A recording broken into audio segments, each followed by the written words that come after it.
And you don't need an introduction, Leah, but Leah is an MP who is represents the riding of Winnipeg Center.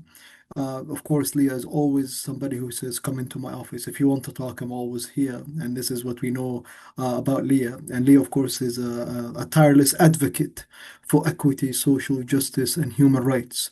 And what draws me to Leah's work often is the notion of how do we center voices and stories in everything we do. So, Leah, welcome to Unbounded Stories. And this morning we have two short questions, and I hope we can learn from your wisdom. And so, the first question: how can stories of land displacement and resilience advance social justice in Canada? So, I think it's important to understand first is that all power, like if you look at all global conflicts, even that are brewing right now, that we've heard latest in the news, Venezuela being one, we're now hearing Trump go um, after Greenland, uh, that power is rooted in land. And when you take people, dispossess people of their land, you dis people of their power. And I want to center power. Land is critical. Land is, for example, where we learn our language. But if when I think about the dispossession of land from my peoples, my indigenous peoples, the Lakota peoples, we're on the verge of language extinction. And you can draw a very clear connection between a loss of language and land because we come up with languages to help us be in the world, to understand our world. So land is language, land is culture. When you take away people's land, when you dispossess them of their land, you are directly attacking their culture. And we see this, of course, with pipeline development right now in current history in Canada with things like LNG, where we see militarized RCMP coming in, aggressively violating the land rights of nations in BC through force. And you cannot understand even the country of Canada without rooting it in land. Let's not forget that the RCMP was put in place to take people off their lands.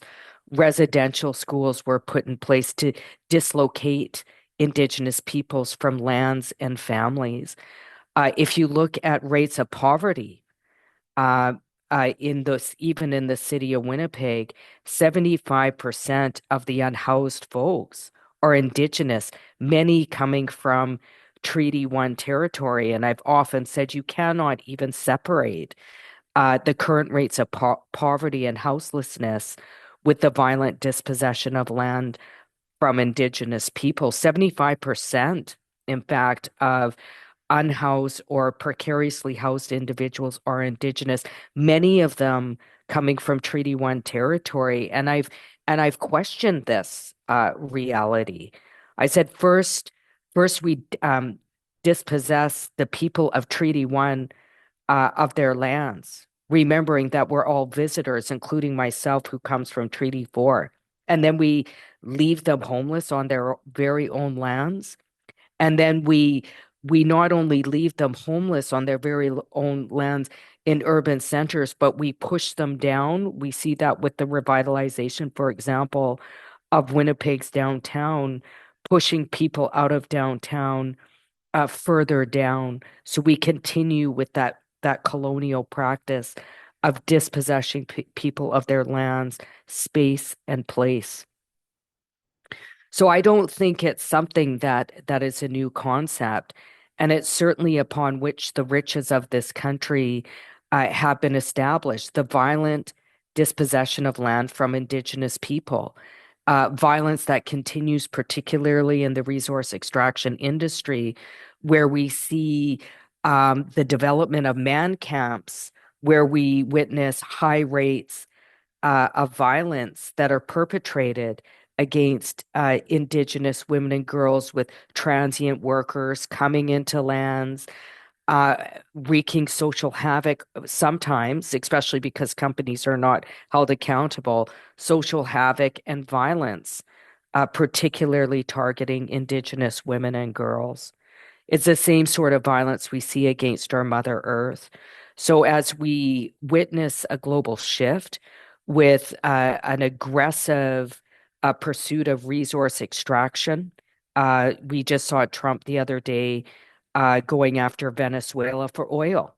And then we saw our very own prime minister, instead of talking about how, overthrowing a government is in violation of the United Nations conventions. He said Canada has better oil than Venezuela. He said in the media. So we see the same sort of violence, whether it's in Canada or globally, the same sort of colonial violence that dispossesses particularly Indigenous peoples of their lands, territories, and resources in pursuit of resource extraction. We see certainly in Palestine, the core issue of it is dispossessing the Palestinian peoples of their land in pursuit of other developments, including uh, you know, um, uh, developing on lands close to beaches. We've heard this from world leaders, and in fact, Hollywood folks who've actually invested in this to build big resorts to overlook the beauty of the Palestinian territory. It's the same behavior. It's not a behavior that's rooted in history. It's a behavior that is ongoing. And particularly in the time that we find ourselves post-COVID, we see that same violent colonial behavior, not just abroad. One thing Canada is really good at is telling people to look away. But in our very own country, where the Liberal government just passed Bill C-5, that directly violates uh, Section 35, Section 35(3) rights for enshrined in our Constitution around Aboriginal and treaty rights, but it also violates our right to free, prior, and informed consent and self-determination around our lands. We are, in fact, under Article 5, are only one consideration in the pursuit of development projects. That's why I was really happy to see Coastal First Nations in BC this week call out the federal government and say nothing without about us without us. You're not developing coastal areas. We're not going to support you in lifting the taker ban. You did not consult with us. You did not obtain free, prior, and informed consent. And free, prior, and informed consent is free of coercion prior to any development taking um, uh, place, and knowing what you're agreeing to. If you don't meet those three things implicitly, you don't have consent. So we see the same behavior now with the federal government, unfortunately, in their pursuit of development projects around the country. Bill 5 in Ontario, Bill C-5, that's even worse than the Bill 5 that came out in Ontario. And Ontario nations pushing back on that. You did not obtain our free, prior, and informed consent. Alberta, same situation. You did not obtain our free, prior, and informed consent. So even though this country talks about reconciliations, when it comes to lands, territory, and resources, they continue on with the same colonial violent behavior. Let's not forget that the whole foundation of Canada was built on the violent and wrongful dispossession of lands of of from Indigenous peoples, a behavior that continues on today. Oh, Leah, thank you so much for this beautiful, deep stories that you've shared with us. And I think you are right. One cannot understand healing and advancing social justice unless they understand the history of colonialism and colonial legacies. And I appreciate the link between the links you made between Canada and Palestine when it comes to land uh, theft and removing indigenous people from their lands and taking over those lands for economical purposes. And I also appreciate your reference to this repeated colonial behavior in which countries around, at least in the West, have taken part of and continue to, do for a long time.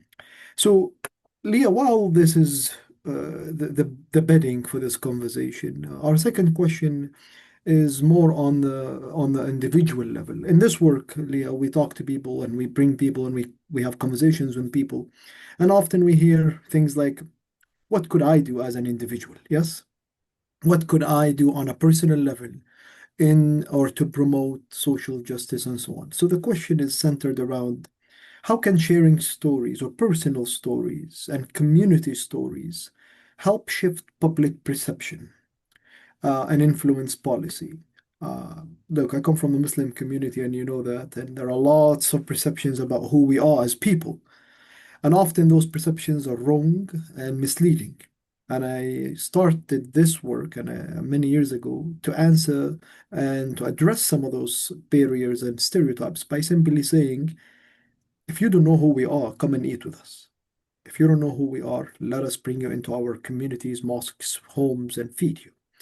So, in your work, Leah, how do you share stories, personal stories, community stories to challenge and change the hearts of communities that are not where we want them to be yet? But most importantly, how do stories help shift public perception?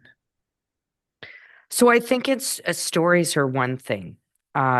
Just on a side note, I'm actually currently in the process of drafting a book about my family story, because it very much is a story that reflects, uh, Indigenous peoples throughout the country, uh, but also because of my mixed heritage, also a story of immigration and a story of coming from genocides from different parts of the world. My father, many people know, was the last surviving child after the Holocaust, and how do we share those stories? I often use a lot of storytelling, in fact, in the House of Commons, to provide people with an understanding, um, in context, to make a heart connection. Because one of the things that extremists do, especially where we see a rise of extremism, certainly a rise in the global north, of an extremism, of white nationalism, uh, is to take away uh, a person's humanity. Because when you take away somebody's humanity, you can begin to justify the most unjustifiable actions. When you strip people of their identity, when you strip people of their humanity, when you strip people of rights and make them less than, you can begin to justify the most unjustifiable behaviors. That's why when we watch the news is stories. And if you look at a lot of the mainstream media outlets, often they use terms that are stories of dehumanization and marginalization, and they have a massive reach. If you look at a lot of the media moguls of our time through social media, Elon Musk, for example, he's used his platform to strip people of their humanity, of their value. And so it becomes really important to counter that narrative. It becomes really important to share stories. Um, to share stories that counters that narrative. And a lot of it has to do with education. Education is critical in it, but I have to say that it can't rest at education. If I look at what's going on with the current government, and I'm focused on that, I'm sorry, Isadine, it's just the arena that I find myself in politics. Um, they tell a lot of stories. They listen to the stories and then they act the opposite.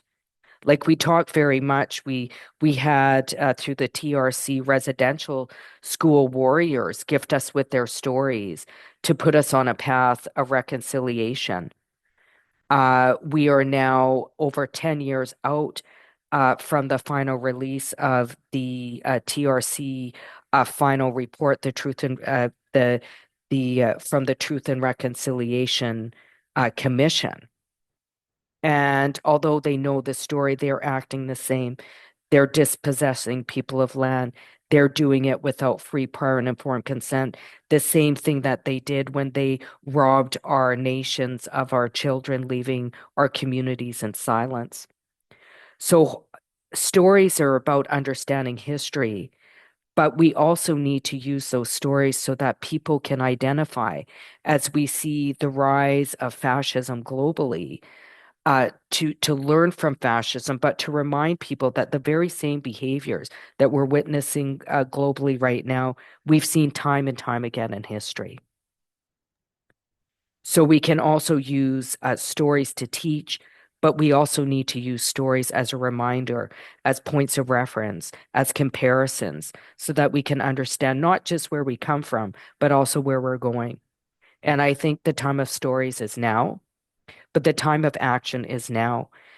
There is no place for complacency right now when the very human rights of people across the world are under attack. We certainly saw or witnessing Sudan. Nobody's talking about Sudan. Palestine. It's one of the most uh, brutal humanitarian ethnic cleansing, genocidal actions that we've witnessed, certainly in my lifetime, and I think throughout history, the ongoing genocide of indigenous peoples, but through the dispossession of lands, something that I had recognized in the House of Commons, recognizing that the residential schools was an act of genocide, the first genocide that was recognized within our borders, that we're seeing that genocidal behavior either aggressively, like we're seeing in Palestine, or like in Canada through things like agreements that are being made void of the voices of Indigenous people, particularly Indigenous women who are on the front lines of these crises. Venezuela, Greenland, most recently in the news, and a threat from the United States and other actors to have an aggressive neo-colonialism. I found it. I know in the media they're talking about um, Greenland as the second colonization of Greenland. People forget that Greenland was actually home of the Inuit peoples. That they're colonizing the colonizer now. We have not learned from our behavior. And in the discussion of that, we forget whose lands are being colonized. And that's the colonization of the Inuit people of Greenland that are currently under attack. It's the indigenous peoples of Mhm. Greenland whose voices and concerns need to be centered in this. Yet at a time of, threat from the United States, the voice of the colonial power of that territory, Denmark, is being centered. Within absence of the voice of Indigenous people, we are seeing the same behavior. So stories are critical. Stories are critical for understanding, but they're also critical to avoid making the same mistakes. And I see, quite frankly, with the ripping down of encampments in my riding of Winnipeg Center, with the push, with the use of things like 72-hour detention centers where public health officials are saying they're not concerned if somebody will die, they're just not sure when it will happen first. That it's a redispossession of land, particularly of Indigenous peoples within urban centers. And we cannot talk about, uh, solving community problems without really having a keen understanding, not through the stories of colonization, but the ongoing colonization of Indigenous peoples. We often talk about colonization of something of the past, but it's daily and ongoing globally.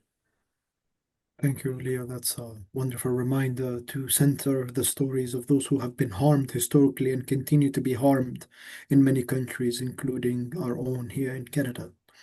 So I just returned from Palestine recently. I was there since August, from August till late November, and I've seen many heartbreaks and many hardships. But I've also seen resiliency and witnessed what Palestinians do on a daily basis to stay rooted within their land. So the last question, or the last selfish question I have for you, Gazan, is here in Winnipeg, what do you want people after hearing this interview to do?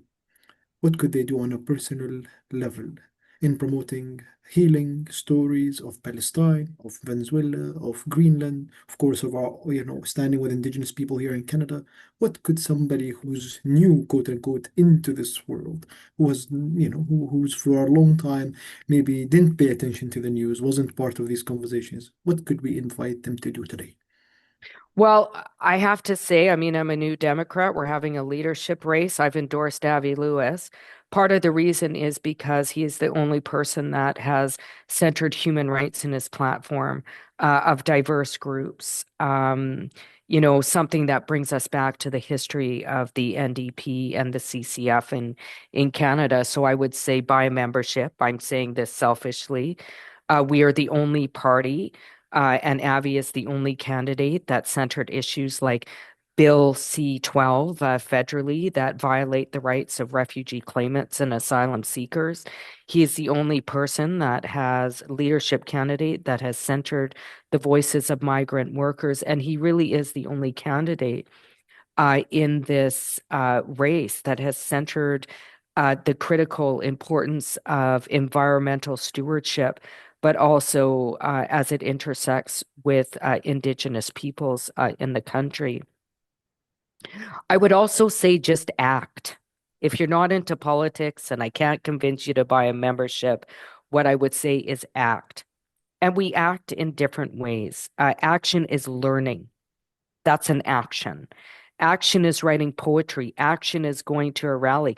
Action is making a sign. Action is getting involved directly in politics, like I've chosen to do, to be a steward, a servant, a community servant. All I'm saying is right now in the history that we find ourselves in, the world that we find ourselves in, just act, do something. Don't fall into misery. It's so easy. I mean, I'm scared to watch the news on a daily. It's excruciating. I have to because it's part of my job. I can't be a very good advocate and servant if I don't know what's going on in the world. So I have to watch the news, and it's horrifying. It's like bad news, bad news, bad news. But the only way you counter that bad news is by fighting for a better world for all people. So what I'm saying is that don't fall into despair. At some of the darkest moments of history, it was those that kept fighting for a better world for all people, our planet, our four-leggeds, the world. It was those people that fought and were able to build a better world. We now find ourselves in that dark time again, and we have to work together to make sure that we come out of it. We cannot fall into that that uh, uh, hole of despair. Thank you, Leah. And I would add, holding on to our humanity is the most act anyone can do, the most Ex social justice act anyone can do, and sharing that humanity with others around you is the most resistance anyone can do at this time. I agree, 100%. And Thank you so, so much. thank you, Leah. We want to say thank you, shukran, for your presence, for your solidarity, unwavering commitment to justice. It means so much to me and to Hafiz and to Sada. And we are also grateful for your voice, for your care, and for your stand on social justice and human rights issues. We want to invite you to keep sharing the stories, and I know you will. And please know that Sada is always here as a place where stories and your stories can be shared. We will share stories again. Take care. Be well. Thank Thank you. you so much for having me. Bye bye.